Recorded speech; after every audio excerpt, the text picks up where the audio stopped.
Hello મિત્રો, આજે આપણે ટ્રેડિંગ સાયકલ જે 76 વિશે આપણે જાણીશું. G54 એટલે ઓફસેટ G90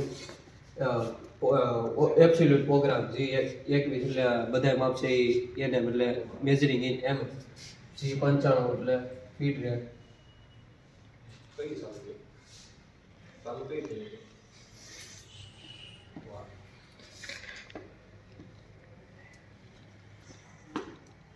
N02 M06 આપણે ટૂલ સિલેક્શન કરશું. E01 01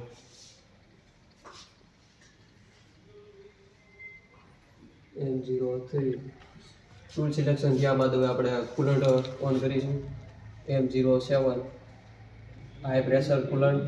M08 head coolant.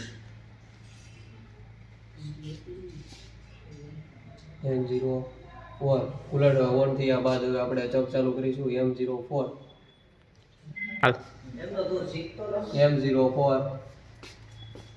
Clockwise spindle ફેરવશું અને સ્પીડ લખશું S500. Counter clockwise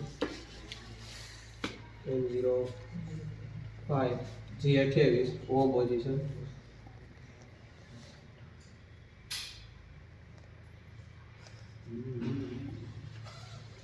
single N06 હવે આપણે રેપિડમાં ટૂલને જોબની પાસે બોલાવશું. એક્સમાં આપણે ડાયામીટર 20 નો છે એટલે આપણે એક્સમાં 22 બોલાવશું.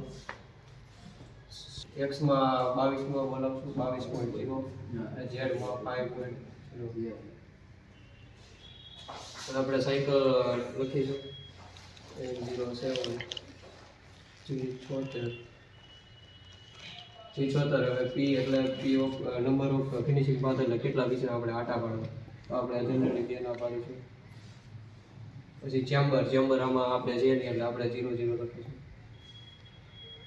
ચેમ્બર થયા બાદ ટૂલનો એંગલ આપણે તે ટૂલ છે 60 એંગલનું છે માની લઈએ. તો 60 એંગલ એના પછી ક્યુ એટલે કેટલા ફિનિશિંગ થ્રેડિંગ વખતે કટની ઊંડાઈ આપણે કેટલી રાખવી છે ઇન મેજરિંગ ઓલા યાર એમાં આપણે શું રાખીશું પછી ફિનિશિંગ એલાઉન્સ ઇન માઇક્રો.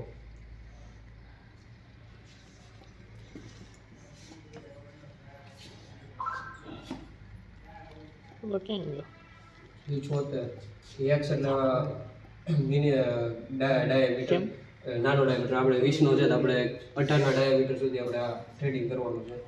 એટલે 18 20 નો છે એટલે 18 લખીશું અહીંયા. કરશે કોણ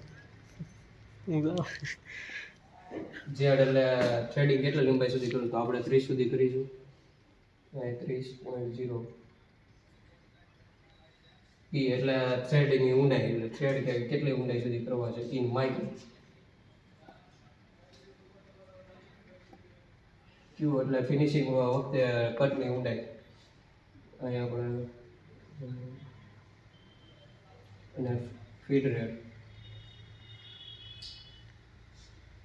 તો આ થ્રેડિંગ સાઇઝ 0.9 આપણે થ્રેડની પેજ 1.5 એટલે આપણે ફીડ રેટ થ્રેડના પેજ જેટલો લખશું એટલે 1.5. હવે આ થ્રેડિંગ સાયકલ પૂરી થઈ. હવે આપણે પ્રોગ્રામ બંધ કરીશું. પહેલાં આપણે કુલર બંધ કરીશું એટલે M09.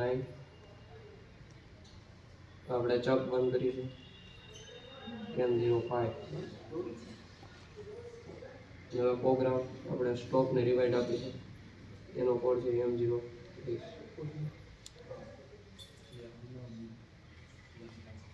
આ થ્રેડિંગ સાયકલ આજે આપણે પૂરી થઈ. તમને કાકામાં જાણવા મળ્યું તો ચેનલને સબસ્ક્રાઈબ કરો, શેર કરો, બેલ આઇકનને ઓલ ઉપર દબાવજો.